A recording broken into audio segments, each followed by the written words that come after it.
नमस्कार दोस्तों, स्वागत है आज की ऑनलाइन क्लासेज में। आज की वीडियो में हम रीट पात्रता परीक्षा 2022 का पेपर देखने वाले हैं। ऐसा का ऐसा पेपर हमें 27 या 28 फरवरी को मिलने वाला है। तो सर्वप्रथम हमें अपने पेपर में रोल नंबर, परीक्षार्थी का नाम, ओएमआर क्रमांक और परीक्षार्थी के हस्ताक्षर ये कर लेने हैं ताकि हमें बाद में नहीं करने पड़े। इतना करने के बाद हमें मनोविज्ञान के 30 प्रश्न देखने को मिलेंगे। और सबसे महत्वपूर्ण बात यह है कि हमें जो भी भाषा हमने एग्जाम फॉर्म में सेलेक्ट किए वही भाषा हमें प्रथम भाषा के रूप में सेलेक्ट करना है। इनके अलावा सेकंड भाषा के रूप में हमें या फिर संस्कृत है या फिर हमारी अंग्रेजी है, जो भी भाषा हमने फॉर्म में सेलेक्ट की है वही हमें ओएमआर में सेलेक्ट करनी पड़ेगी। इनके अलावा जो हमारे सामाजिक सब्जेक्ट या फिर मैथमेटिक्स सब्जेक्ट, इनके कुल 60 प्रश्न साथियों पूछे जाएंगे। तो सामाजिक में अगर हम बात करें तो सामाजिक में कुल 20 प्रश्न हैं हमारी राजस्थान जीके के, 10 प्रश्न हैं जो शिक्षण विषयों के, और बाकी 30 प्रश्न हैं वे हमारी अकेली सब्जेक्ट के पूछ जाएंगे। कुल 60 प्रश्न पूछे जाएंगे। इन 60 प्रश्नों में से हमें कम से कम 35 से 40 प्रश्न साथियों आने जरूरी है, तभी हम रीट प्री एग्जाम में 82 का स्कोर कर पाएंगे। क्योंकि SC ST OBC EWS category के लिए रीट प्री एग्जाम क्वालिफाई करने के लिए 82 नंबर लाने जरूरी है। केवल सामान्य कैटेगरी को 90 नंबर साथियों लाने पड़ते हैं, तभी हम रीट प्री एग्जाम क्वालिफाई कर पाएंगे और हम नेक्स्ट रीट मेंस का एग्जाम दे सकेंगे। तो आज की वीडियो में सामाजिक का पेपर देखना जरूरी है, आप इस पेपर को अंत तक जरूर देखना। सर्वप्रथम हम राजस्थान जीके का प्रश्न देख लेते हैं। पिछले वर्ष पूछा गया हमारा प्रथम क्वेश्चन है, निम्न को सुमेलित कीजिए। यानी महोत्सव है और संबंधित जिला पूछा है कि कौन सा महोत्सव कौन से जिले का प्रसिद्ध है। तो ऊंट महोत्सव बीकानेर का प्रसिद्ध है। तो देखिए डायरेक्टली हमारा एक क्वेश्चन से ऑप्शन राइट हो गया है। इसी प्रकार मरु महोत्सव जैसलमेर का प्रसिद्ध है, पतंग महोत्सव जयपुर का प्रसिद्ध है, और मेवाड़ उत्सव जो कि उदयपुर का प्रसिद्ध है। तो ऑप्शन नंबर ए हमारा राइट हो गया है। तो ऊंट महोत्सव मुख्य साथियों जनवरी महीने में मनाया जाता है, और मरु महोत्सव जो कि फरवरी महीने में मनाया जाता है। ये दो तिथियां याद रखें, ऊंट महोत्सव, मरु महोत्सव और थार महोत्सव। ये तीन महोत्सव कई बार एग्जाम में आते हैं। अब हम देखते हैं नेक्स्ट क्वेश्चन।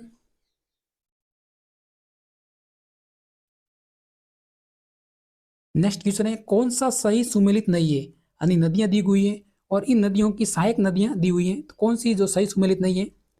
लूणी नदी, जोजड़ी नदी, बनास मैनाल नदी, माही बाणगंगा नदी, चंबल पार्वती नदी। तो देखिए हमें पता है कि लूणी नदी की जो सहायक नदी जोजड़ी तो है, बनास नदी की जो सहायक नदी है वो हमारी मैनाल है, और संबल की जो सहायक नदी है वो हमारी पार्वती है। तो ऑप्शन नंबर सी हमारा राइट आंसर है, ऑप्शन नंबर सी।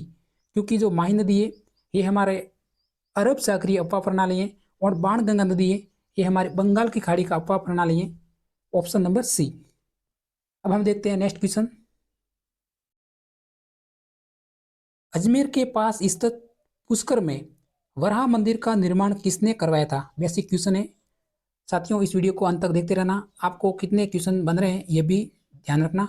तो अजमेर में के पास स्थित पुष्कर में वराह मंदिर का निर्माण किसने कराया था। अजयराज ने, अर्णोराज ने, विग्रहराज ने, पृथ्वीराज चौहान ने। सभी क्वेश्चन देख लीजिए। हमारा राइट आंसर है ऑप्शन नंबर ए, विग्रहराज चतुर्थ ने। अब हम देखते हैं नेक्स्ट क्वेश्चन। राजस्थान में 1857 की क्रांति के समय सिरोही रियासत का पॉलिटिकल एजेंट कौन था। ये हमारी 1857 की क्रांति से संबंधित प्रश्न है। तो सिरोही जिले का जो पॉलिटिकल एजेंट था वो कौन था।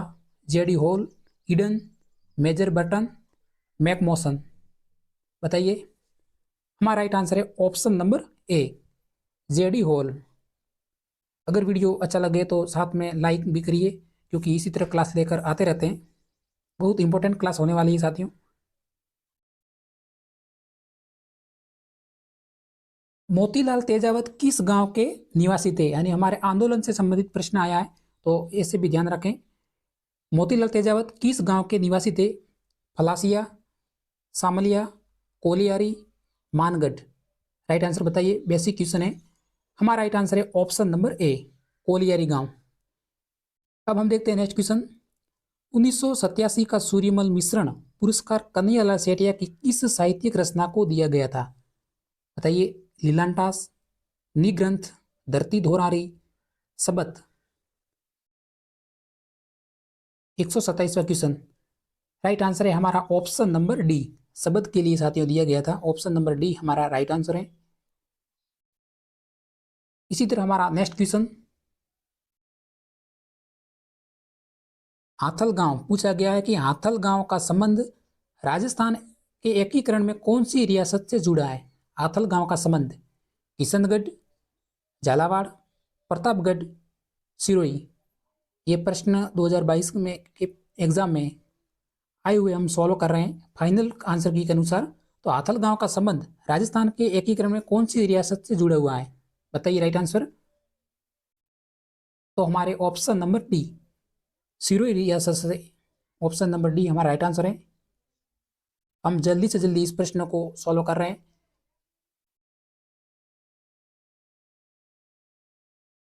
Governor general Lord William Bentinck ने किस दुर्ग को दुनिया का दूसरा जिब्राल्टर कहा है? मेहरानगढ़, नाहरगढ़, सिवाना दुर्ग, तारागढ़ दुर्ग। हमारा दुर्ग से संबंधित प्रश्न आया है। तो कौन सा दुर्ग था हमारा जिसे governor general Lord William Bentinck ने किस दुर्ग को दुनिया का दूसरा जिब्राल्टर कहा है? कौन सा दुर्ग था? तो वो हमारा था option number D, Taragarh. Next question है, देखिए आंदोलन से संबंधित हमारा यह दूसरा क्वेश्चन है, इंपॉर्टेंट है आंदोलन। आदिवासियों का कुंभ राजस्थान के कौन से मेले को कहा जाता है? आदिवासियों का कुंभ बेसिक क्वेश्चन है, सबको आता होगा।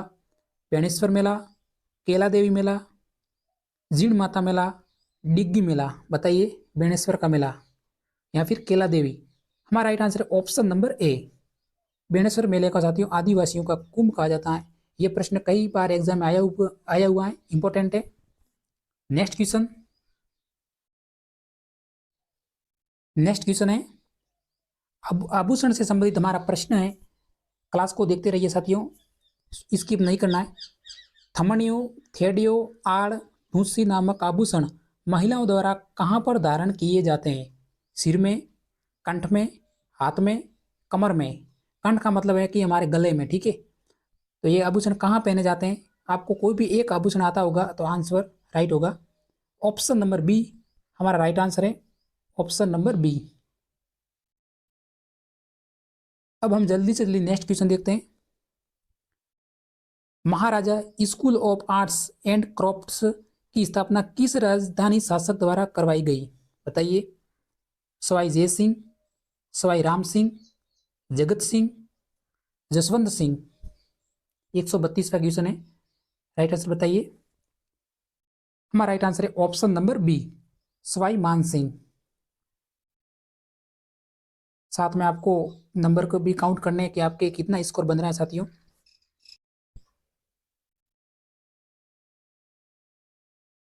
वालर नृत्य किसके द्वारा किया जाता है? ये हमारा नृत्य है जो कि मुख्यतः आदिवासियों का प्रसिद्ध है। वालर नृत्य जो बिना वाद्य यंत्र के किया जाता है।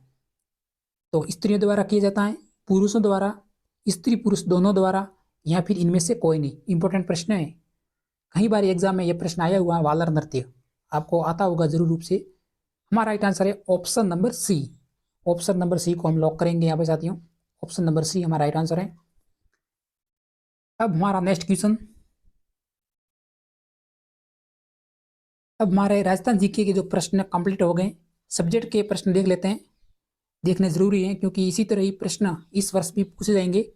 हमारा मैग्नीज ने मौर्य प्रशासन में सैनिक गतिविधियों के संचालन के लिए कितनी उप समितियों का उल्लेख किया है? सब्जेक्ट से प्रश्न है, इतना पेपर आसान नहीं है साथियों, हमें भी ध्यान रखना है। राइट आंसर बताइए इस क्वेश्चन का। हमारा राइट आंसर है option number B. Option number B को हम लॉक करेंगे। क्लास को स्किप नहीं करना है, अंत तक देखना है। नेक्स्ट क्वेश्चन, प्रश्न है हमारा, गुप्त काल में ब्राह्मणों को जो भूमि दान दी जाती थी उसे क्या कहते थे? वेलन वगई, साला भोग, देवदान, अग्रहार। बताइए राइट आंसर। 92 क्वेश्चन का पूछा गया प्रश्न है। तो उसे साथियों का क्या कहा जाता था? तो उसे कहा जाता था अग्रहार। Option number D. सभी प्रश्न हम जल्दी से जल्दी करने वाले हैं। नेक्स्ट क्वेश्चन है, चालुक्यों की राजधानी कौन सी थी? चालुक्यों की राजधानी बताइए कौन सी थी? मदुरै, अमरावती, भरूच, एहोल। कौन सी थी? तो जो हमारी चालुक्यों की राजधानी थी वो हमारी थी एओल। Option number D. हम लॉक करेंगे यहाँ पे, ऑप्शन नंबर डी हमारा राइट आंसर है। नेक्स्ट क्वेश्चन, ख्वाजा मोइनुद्दीन चिश्ती की दरगाह आने वाला पहला सुल्तान कौन था? बताइए राइट आंसर। ख्वाजा मोइनुद्दीन चिश्ती की दरगाह पर आने वाला पहला सुल्तान कौन था? कुतुबुद्दीन ऐबक, इल्तुतमिश, मोहम्मद बिन तुगलक, अलाउद्दीन खिलजी, कौन सा था? तो वो था हमारे साथियों मोहम्मद बिन तुगलक। ऑप्शन नंबर सी हमारा राइट आंसर है। साथियों क्लास को सब्सक्राइब करना है क्योंकि इसी तरह क्लास लेकर हम आते रहते हैं। नेक्स्ट क्वेश्चन,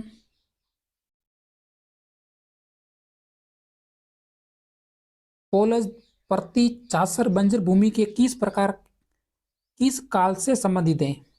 पोलज, प्रति, चाचर और बंजर भूमि के प्रकार किस काल से संबंधित हैं? मौर्य काल, गुप्त काल, सल्तनत काल, मुगल काल, बताइए।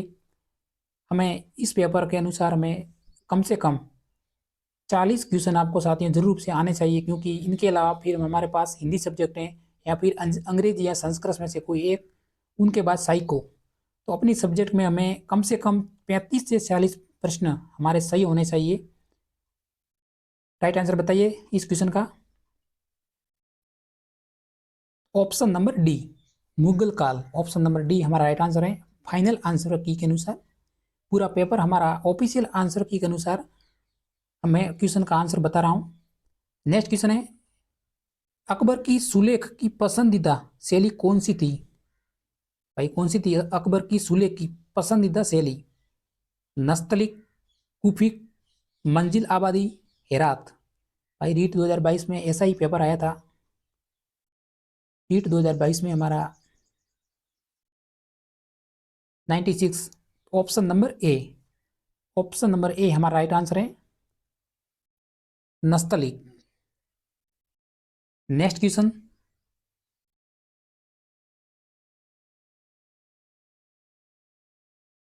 The relief of the Lucknow नामक चित्र 1857 के विषय में किसने बनाया था? मॉर्सल ने, मिस व्हीलर ने, थॉमस जोन्स बार्कर ने या फिर जोसेफ ने? बताइए राइट आंसर।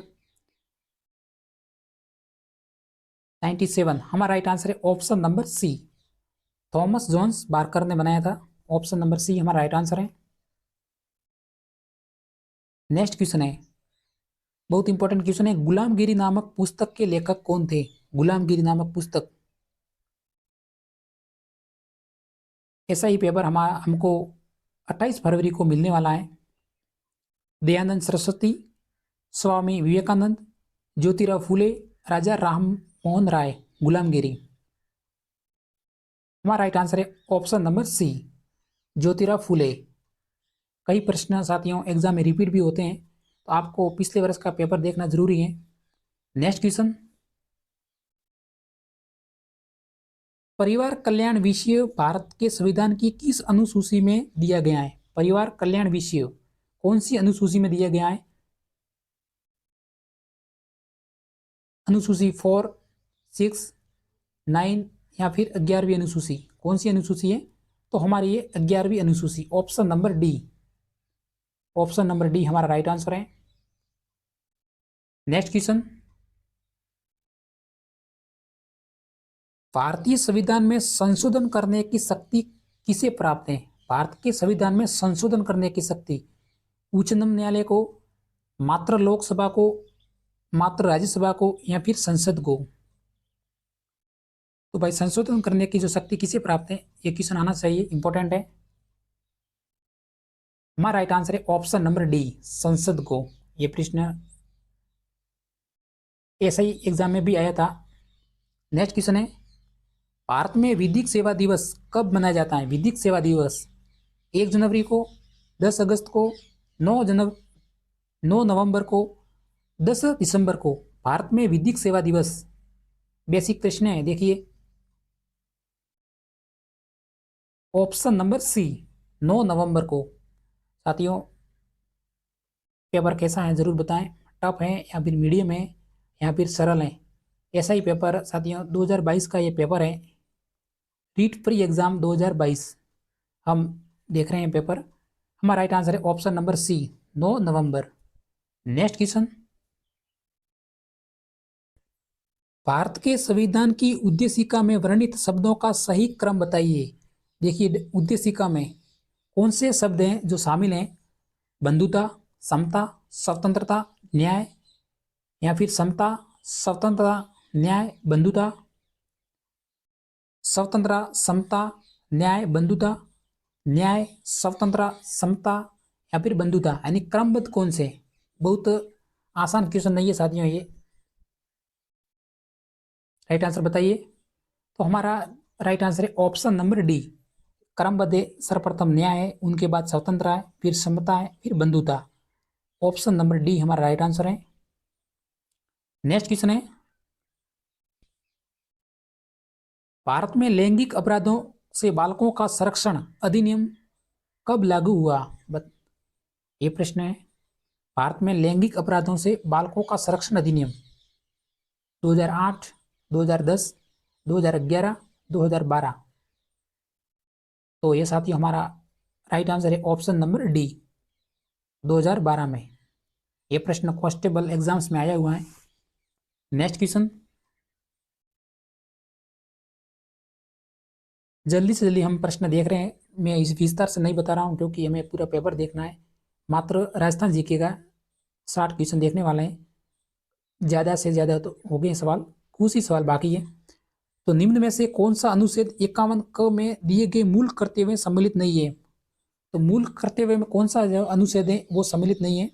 करों का भुगतान करें, देश की रक्षा करें, सार्वजनिक संपत्ति को सुरक्षित करें, वैज्ञानिक दृष्टि का विकास करें। हमारा ऑप्शन नंबर ए राइट आंसर है, करों का भुगतान करें, जो कि मूल कर्तव्य अनुच्छेद 51 क में सम्मिलित नहीं है। Option number A. Next question,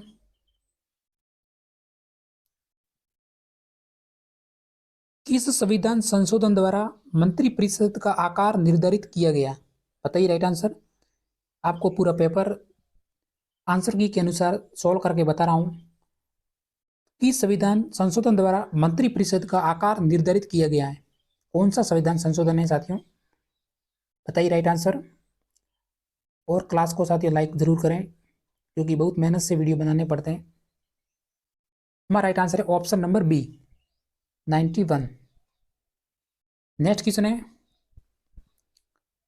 SVEEP संबंधित है। बताइए स्वीप, मतदाता जागरूकता कार्यक्रम, ग्रामीण स्वच्छता कार्यक्रम, शहरी स्वच्छता, या फिर भ्रष्टाचार नियंत्रण कार्यक्रम। स्वीप किससे संबंधित है, बेसिक क्वेश्चन है। हमारा राइट आंसर है option number A. Option number A को हम लॉक करेंगे, मतदाता जागरूकता कार्यक्रम स्वीप से संबंधित है। Basic question. नेक्स्ट क्वेश्चन, दो राज्यों के मध्य विवाद उच्चतम न्यायालय के किस क्षेत्राधिकार का हिस्सा है। मौलिक, अपीलीय, सलाहकारी, या फिर रीट या याचिका। 107 क्वेश्चन, बताइए राइट आंसर। दो राज्यों के मध्य विवाद उच्चतम न्यायालय के किस क्षेत्राधिकार का हिस्सा है। तो हमारा राइट आंसर है ऑप्शन नंबर ए, मौलिक। ऑप्शन नंबर ए को हम लॉक करेंगे। नेक्स्ट क्वेश्चन है, मूल संरचना का सिद्धांत न्यायपालिका किस वाद में प्रतिपादित किया था। तो आपको एक बात ध्यान रखना है कि मैं इस पूरे पेपर को 150 क्वेश्चन को मात्र 2 घंटे 30 मिनट 2 घंटे 30 मिनट यानी 2.5 घंटे में हमें सॉल्व करना है। पेपर बहुत बड़ा आता है तो समय का ध्यान रखें साथियों, क्योंकि कम समय में 150 प्रश्न हमें सॉल्व करने पड़ते हैं। फिर भी एसएसटी सब्जेक्ट के लिए कौन ठीक है, साइंस सब्जेक्ट है उनके लिए थोड़ा डिफिकल्ट है क्योंकि उनमें 30 सवाल मैथमेटिक्स के और 30 सवाल विज्ञान के, ये काफ़ी समय लगता है उसमें। राइट आंसर बताइए इस क्वेश्चन का। Option number B, Keshavananda Bharati. हमारा ऑप्शन नंबर बी हमारा राइट आंसर है, केशवानंद भारती। इस वर्ष साथियों हमें ऑप्शन नंबर 5 यानी कुल हमें 5 विकल्प मिलेंगे। तो हमें रीट प्री एग्जाम में 5वें विकल्प का कोई भी मतलब हमें नहीं समझना है, हमें केवल 4 ऑप्शन देखने हैं। नेक्स्ट क्वेश्चन है, निम्न में से कौन सा कथन असत्य है? पृथ्वी को नीला ग्रह भी कहा जाता है, शुक्र को पृथ्वी का जुड़वा ग्रह माना जाता है, शनि एक आंतरिक ग्रह है, बुध सूर्य के चारों ओर एक परिक्रमण 88 दिनों में पूरा करता है। कौन सा कथन एक असत्य है? बहुत डिफिकल्ट प्रश्न है। 109वां क्वेश्चन है हमारा। ऑप्शन नंबर सी हमारा राइट आंसर है। शनि एक आंतरिक ग्रह है, ये हमारा कथन गलत है। ऑप्शन नंबर सी को हम लॉक करेंगे। नेक्स्ट क्वेश्चन, अब कुछ ही सवाल बचे हैं। जब 0 डिग्री देशांतर पर सुबह के 10 बजे बज रहे हैं तो 15 डिग्री पूर्वी देशांतर कितना समय होगा? बताइए राइट आंसर। इस पेपर को हम सरल नहीं कह सकते हैं। ऑप्शन नंबर ए हमारा राइट आंसर है, प्रातः 11 बजे। Option number A. Next question, भूपर्पटी के नीचे वह स्थान जहां भूकंप आरंभ होता है कहलाता है। भूपर्पटी के नीचे वह स्थान जहां भूकंप प्रारंभ होता है कहलाता है। उद्गम केंद्र, अधिगम केंद्र, विकास वेंट, क्रेटर। बताइए राइट आंसर। तो हमारा राइट आंसर है ऑप्शन नंबर ए, उद्गम केंद्र। ये ध्यान रखना है कि हमें एक भी क्वेश्चन को स्पीक नहीं करना है, छोड़ना नहीं है, क्योंकि अगर हमने 10 से 15 क्वेश्चन छोड़ दिए तो हमारा पेपर साथियों हमें अंक नहीं माने जाएंगे। इसलिए हमें पूरे के पूरे 150 में से 150 प्रश्न करके आना है, कोई भी प्रश्न स्किप नहीं करना है। नेक्स्ट क्वेश्चन है,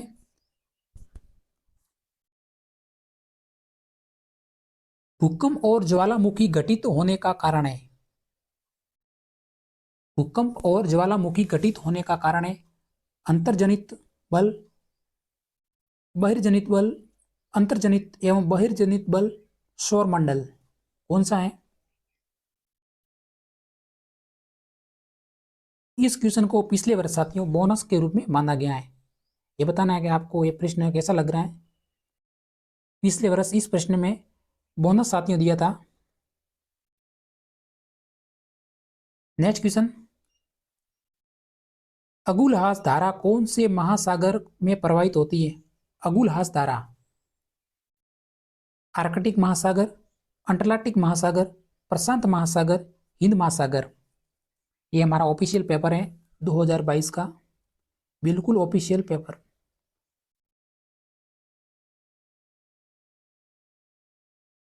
हमारा right answer option number D, Hind महासागर। हिंद महासागर में प्रवाहित होती है। नेक्स्ट क्वेश्चन, भारतीय पुरातत्व सर्वेक्षण के पहले जनरल कौन थे? भारतीय पुरातत्व सर्वेक्षण के पहले जनरल लॉर्ड कॉर्नवालिस, सर वॉन Marshall, Alexander Cunningham, William Bentinck. कौन थे वो? हमारा राइट आंसर है option number C, Alexander Cunningham. C को हम लॉक करेंगे। Next question,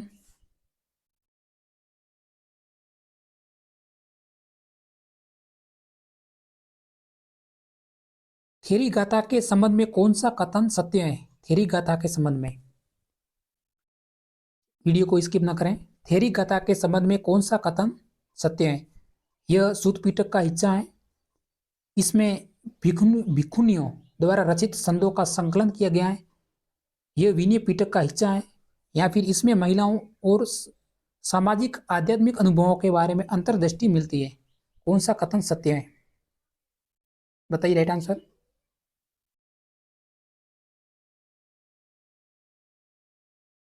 option number B, option number B हमारा राइट आंसर है। पहला, दूसरा और चौथा ऑप्शन, केवल तीसरा ऑप्शन गलत है। नेक्स्ट क्वेश्चन, वर्धमान महावीर किस वंश से संबंधित थे? वर्धमान महावीर लिच्छवी वंश, हर्यक वंश, चाक्य वंश, सातवाहन वंश। बताइए राइट आंसर। इस क्वेश्चन को पिछले वर्ष साथियों ए ऑप्शन और बी ऑप्शन दोनों ही ऑप्शन राइट थे पिछले वर्ष में। फाइनल आंसर की में ए ऑप्शन और बी ऑप्शन दोनों दिए हुए हैं। ठीक है, हाई जनरल आंसर की में। नेक्स्ट क्वेश्चन, 16 महाजनपदों में मगध का प्रथम क्यों था? 16 महाजनपदों में मगध प्रथम क्यों था? खेती की उपज अच्छा होना, लोहे की खदान होना, जंगली हाथी का उपलब्ध होना, ये सभी। 117वां क्वेश्चन। तो भाई ये उपरोक्त सभी ऑप्शन नंबर डी हमारा करेक्ट आंसर है। नेक्स्ट क्वेश्चन, सभ्यता से संबंधित काफी प्रश्न आए हुए हैं साथियों। लोथल नामक हड़प्पाई स्थल कहाँ स्थित है? लोथल नामक हड़प्पाई स्थल कहाँ स्थित है? राजस्थान में, गुजरात में, हरियाणा में, कश्मीर में। लोथल, तो हमें सबको पता है कि ये लोथल गुजरात में स्थित है। ऑप्शन नंबर बी को लॉक करेंगे। साथियों बताइए कि आपके कितने क्वेश्चन, अगर आप इस वीडियो को अभी तक देख रहे हैं तो ये मान लेना कि आपकी तैयारी बहुत अच्छी होगी, क्योंकि कई विद्यार्थियों ने इस वीडियो को स्किप जरूर किया होगा, क्योंकि ये प्रश्न उनको जरूर रूप से हार्ड दिखे होंगे, तभी उन्होंने स्किप किया होगा। नेक्स्ट क्वेश्चन है, बेरी गाजा प्राचीन भारत के कौन से बंदरगाह यूनानी नामक था? भरूच, अरिकामेडू, पुहार, मदुरै। हमारा राइट आंसर है Bharuch, option number A. Option number A को हम लॉक करेंगे। नेक्स्ट क्वेश्चन, अब हम शिक्षण विधियों के 10 क्वेश्चन देखने वाले हैं। अंतिम 10 क्वेश्चन बचे हैं जो हमारे शिक्षण विधियों के। आपको देखना है कि पिछले वर्ष शिक्षण विधियों के प्रश्न सरल आए थे या फिर हार्ड आए थे, एक बार जरूर देखें। तो निम्न में से किसे उद्देश्य की संप्राप्ति पर विद्यार्थियों किसी मानचित्र में अंकित अशुद्धियों को सही करता है? ज्ञानार्जन, बोध का विकास, ज्ञानोपयोग, क्रियात्मक कौशलों का विकास। 134वां क्वेश्चन, हमारा राइट आंसर है ऑप्शन नंबर डी, क्रियात्मक कौशलों का विकास। ऑप्शन नंबर डी को हम लॉक करेंगे। अब हमारा नेक्स्ट क्वेश्चन,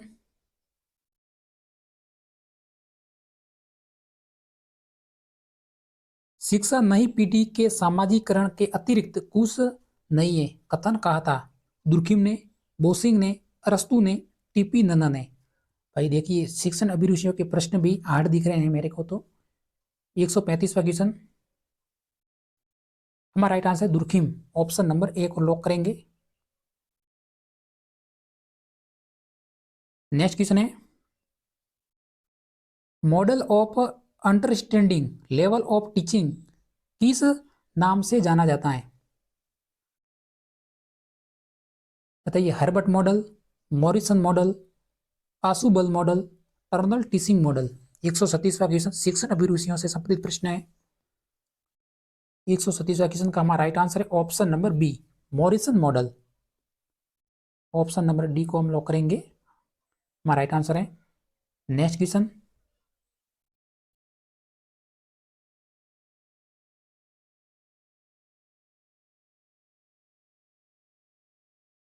निम्न में से बेंजामिन ब्लूम के संज्ञानात्मक पक्ष से संबंधित कौन सा शिक्षण उद्देश्य नहीं है?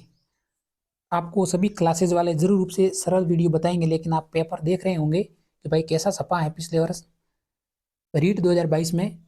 ये हमारे निम्न में से बेंजामिन ब्लूम के संज्ञानात्मक पक्ष से संबंधित कौन सा शिक्षण उद्देश्य नहीं है? ज्ञान, अधिग्रहण, विश्लेषण, मूल्यांकन। हम सरल नहीं कह सकते इस ऐसे प्रश्न को। 137वां क्वेश्चन का जो हमारा राइट आंसर है वो है ऑप्शन नंबर बी, अधिग्रहण। ऑप्शन नंबर बी को लॉक करेंगे। ये ध्यान रखें साथियों, आप अगर आप SC ST OBC EWS category से हैं तो आपको 82 नंबर, ध्यान रखें। अगर आप सामान्य कैटेगरी से हैं तो 85 से 90 नंबर के बीच आपके नंबर आने चाहिए साथियों, तभी आप रीट मेंस एग्जाम के लिए दे सकेंगे। नेक्स्ट क्वेश्चन, 2-3 क्वेश्चन बचे हैं अंतिम में। अगर आपने अभी तक वीडियो को सब्सक्राइब या लाइक नहीं किया तो साथियों कर लें। अनुदेशन तकनीक की प्रकृति के अनुसार परियोजना विधि संबंधित है। परियोजना विधि या फिर प्रोजेक्ट विधि संबंधित बताइए। शिक्षण विधियों के साथियों साइंस के पेपर में बिल्कुल सरल प्रश्न आए थे, लेकिन सामाजिक में तो उससे भी हार्ड दिख रहे हैं। सामाजिक में यही प्रश्न आया था कि प्रयोजना विधि के प्रवर्तक कौन थे, तो हमें पता है कि किलपैट्रिक, यही प्रश्न आया था। इसमें यह प्रश्न छपा है, अनुदेशन तकनीक की प्रकृति के अनुसार विधि सम्मिलित है। हमारा right answer option number D, JCI, समूह नियंत्रण अनुदेशन। नेक्स्ट क्वेश्चन, ये प्रश्न पिछले वर्ष साइंस में भी आया था और एसएसटी यानी सामाजिक में आ गया था। मूल्यांकन एवं मापन में संबंध निर्धारण निम्न में से किस सूत्र द्वारा किया जाता है। ये प्रश्न इंपॉर्टेंट है, महत्वपूर्ण है, बहुत बेसिक क्वेश्चन है। ये प्रश्न आना चाहिए, इस वर्ष भी इंपॉर्टेंट है। तो मूल्यांकन का पूछा है प्रश्न डायरेक्ट, यानी कहने का मतलब मूल्यांकन की परिभाषा है इसमें से कौन सी है। तो हमें पता है कि मूल्यांकन बराबर क्या होता है। हमारा राइट आंसर है ऑप्शन नंबर बी, मूल्यांकन बराबर होता है मापन प्लस मूल्य निर्धारण। ऑप्शन नंबर डी हमारा राइट आंसर है। इस प्रश्न को जरूर से याद रखें। नेक्स्ट क्वेश्चन है, निम्न में से कौन सा पद परियोजना विधि का भाग नहीं है। परियोजना विधि का दूसरा प्रश्न आ चुका है, एक ही विधि से दूसरा प्रश्न। प्रोजेक्ट विधि, परिस्थिति उत्पन्न करना, परियोजना का चुनाव करना, सूचना विश्लेषण या फिर परियोजना का मूल्यांकन करना, कौन सा भाग नहीं है। हमारा right answer option number C, सूचना का विश्लेषण करना। ऑप्शन नंबर सी को हम लॉक करेंगे। नेक्स्ट क्वेश्चन,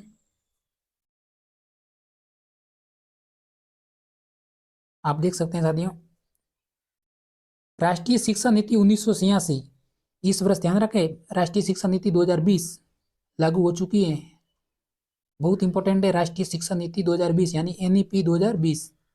नेप 2020 को आपको याद करने पड़ेंगे, क्योंकि इस नेप 2020 से संबंधित कम से कम 5 प्रश्न आएंगे जरूर रूप से, तो याद कर लें, सभी में कॉमन है। 141वां क्वेश्चन का राइट आंसर बताइए। हमारा right answer option number D, प्रश्न निर्माण में अध्यापकों को गहन प्रशिक्षण की आवश्यकता नहीं है। नेक्स्ट क्वेश्चन है, कक्षा शिक्षण में तुलनात्मक अध्ययन के लिए उपयोगी है। तुलनात्मक अध्ययन के लिए पोस्टर, समय तालिकाएं, रेखा चित्र, ग्राफ। 142वां क्वेश्चन, हमारा right answer option number D, graph. अब हम देख लेते हैं जल्दी जल्दी प्रश्न, कई विद्यार्थी वीडियो स्किप कर लिए होंगे। प्राचीन एवं वर्तमान काल की संस्कृति एवं लोक जीवन का छात्र प्रत्यक्ष रूप से ज्ञान प्राप्त करता है, यह स्थान है। कौन सा स्थान है? भ्रमण, संग्रहालय, अवलोकन, उपरोक्त सभी। इस क्वेश्चन में पिछले वर्ष बोनस दिया था, फाइनल आंसर की में इस प्रश्न को बोनस से दर्शाया गया है। नेक्स्ट क्वेश्चन,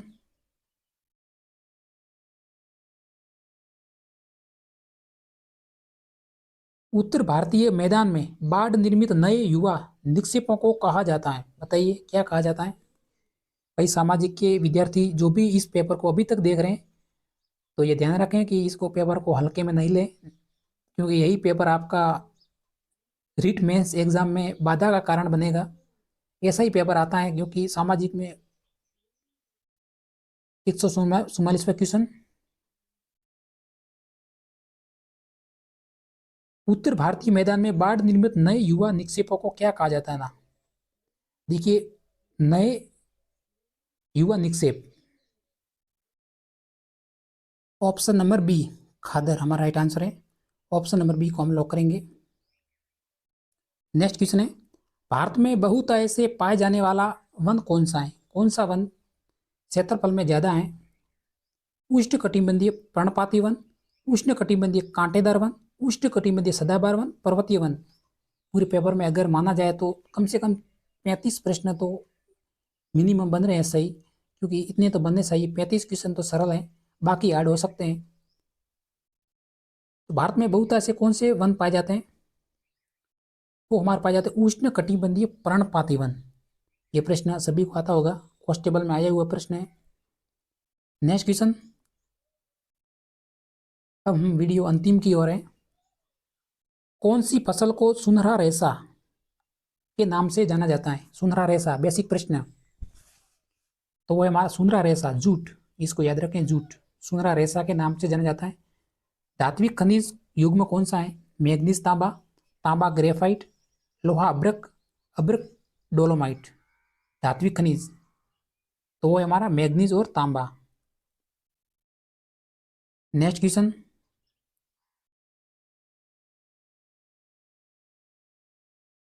विश्व में सबसे अधिक बिकने वाली कैंसर रोधी औषधि भारत में कौन से पौधे से प्राप्त होती है? सही राइट आंसर, विश्व में सबसे अधिक बिकने वाली कैंसर रोधी औषधि भारत में कौन से पौधों से प्राप्त होती है? अर्जुन, हिमालयन, सर्पगंधा, अक्सलवुड। 148वां क्वेश्चन, वो है हमारा हिमालयन, ये option number B right answer है। नेक्स्ट क्वेश्चन, अब 2 क्वेश्चन बचे हैं। राजस्थान के शुष्क व अर्ध शुष्क क्षेत्रों में पालर पानी शब्द किसके लिए प्रयुक्त होता है? नदी जल, भूमिगत जल, नहरी जल, वर्षा जल। तो वो है हमारा वर्षा जल, पालर पानी। बेसिक प्रश्न है। अंतिम क्वेश्चन है, राजस्थान में कौन से जिले में भारत का सबसे बड़ा सोलर पार्क? राजस्थान के कौन से जिले में भारत का सबसे बड़ा सोलर पार्क? जोधपुर, जैसलमेर, बाड़मेर, बीकानेर। अंतिम क्वेश्चन बहुत ही सिंपल है, 4-5 क्वेश्चन बहुत ही सिंपल है। हमारा राइट आंसर है ऑप्शन नंबर ए, जोधपुर बड़ला। ये भी प्रश्न आया हुआ है। साथियों, आज की वीडियो में इतना ही। कैसा लगा हमारा पेपर? अगर अच्छा लगा हो तो एक सब्सक्राइब जरूर करें। तब तक मिलते हैं नेक्स्ट वीडियो में। जय हिंद।